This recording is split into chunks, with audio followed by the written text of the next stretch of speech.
एक सनसनीखेज मामला सामने आया है जो काफ़ी हैरान कर देने वाला है। एक विवाहिता जिसका पति गुजरात काम करता था और वह अपने घर में अपने ससुर के साथ ही रहती थी, क्योंकि ससुर चल फिर नहीं सकता था, उसका ख्याल रखती थी और यहीं पर रहती थी। और वहीं एक युवक उसे लगातार परेशान करता था, पिछले कई महीनों से उसके पीछे पड़ा हुआ था उससे संबंध बनाने के लिए। लेकिन महिला यह मानने को कतई तैयार नहीं थी, अपने पति को धोखा देने के लिए कतई तैयार नहीं थी।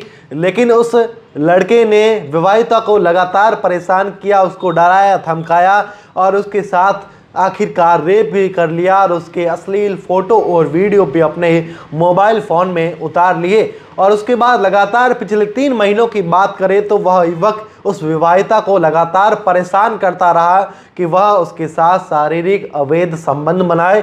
लेकिन महिला फिर भी मानने को कतई तैयार नहीं थी और इसके चलते आखिरकार उस युवक ने गुस्से में आकर एक ऐसा कदम उठा लिया जो सुनकर आप भी हैरान रह जाओगे। उस युवक ने उस विवाहिता को उसके घर में घुसा और उस विवाहिता की हत्या कर दी और हत्या करने के बाद उसको फांसी के फंदे से लटका लिया। जी हाँ, बिल्कुल, ये मामला सिवाना से सामने आ रहा है जो काफ़ी हैरान कर देने वाला है। आइए जानते हैं पूरा मामला। सिवाना थाना क्षेत्र के इंद्राना गांव में शुक्रवार को एक विवाहिता की हत्या कर शव लटकाने का मामला मिला जो काफ़ी हैरान कर देने वाला था। अब देखिए, आरोपी सुभाष और सुबा पुत्र तक सिंह राजपुरोहित निवासी इंद्राना उसी गांव में उसके ही पड़ोस में रहने वाला एक शादीशुदा महिला के घर में घुसकर अश्लील फोटो खींचे अवैध संबंध बनाने के लिए विवाहितों को पिछले 3 महीने से टॉर्चर कर रहा था। घटना को लेकर मृतक विवाहिता के पिता गेप सिंह पुत्र रूप सिंह राजपुरोहित निवासी गोलिया भिंडा कुआ ने सिवाना थाने में आरोपी सुभाष के विरुद्ध हत्या का मामला दर्ज करवाया है। परिवादी ने रिपोर्ट में बताया कि उसकी पुत्री विमला की शादी इंद्राना निवासी रमेश कुमार के साथ की गई थी। उसकी पुत्री के ससुर बीमार रहते थे और इसी के चलते फिरने में अक्षम थे और इसी के चलते देख रेख करने के लिए उनकी पुत्री और उनके साथ गांव में अकेले ही रहती थी। विमला के पति रमेश गुजरात में मजदूरी का काम करते थे। उनको भी आरोपी सुभाष द्वारा धमकियां दी जा रही थी कि तेरी पत्नी की हत्या कर दूंगा।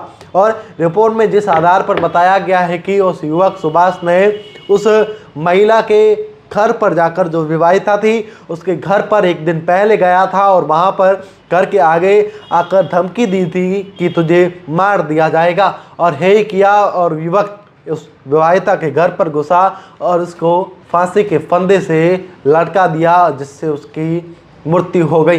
ये हैरान कर देने वाला मामला आप देखिए किस तरीके से सिवाना से सामने आ रहा है। अब देखिए, आप बता दें आपको कि आखिर आरोपी ने विवाहिता के अश्लील फोटो और सोशल मीडिया साइट पर भी अपलोड कर लिए थे। एक विवाहिता को लगातार ब्लैकमेल करते हुए अवैध संबंध बनाने की धमकी देता रहा। जब आरोपी अपने मंसूबों में कामयाब नहीं हुआ तो घटना को महज एक दिन पूर्व 11 फरवरी को वह घर गया था, क्योंकि वह लगातार उस विवाहिता को यह ब्लैकमेल करता था कि तुम्हारे जो अश्लील फोटो और वीडियो है, अगर तूने मेरे से अवैध संबंध नहीं बनाए तो ये वीडियो सोशल मीडिया पर वायरल कर दिए जाएंगे।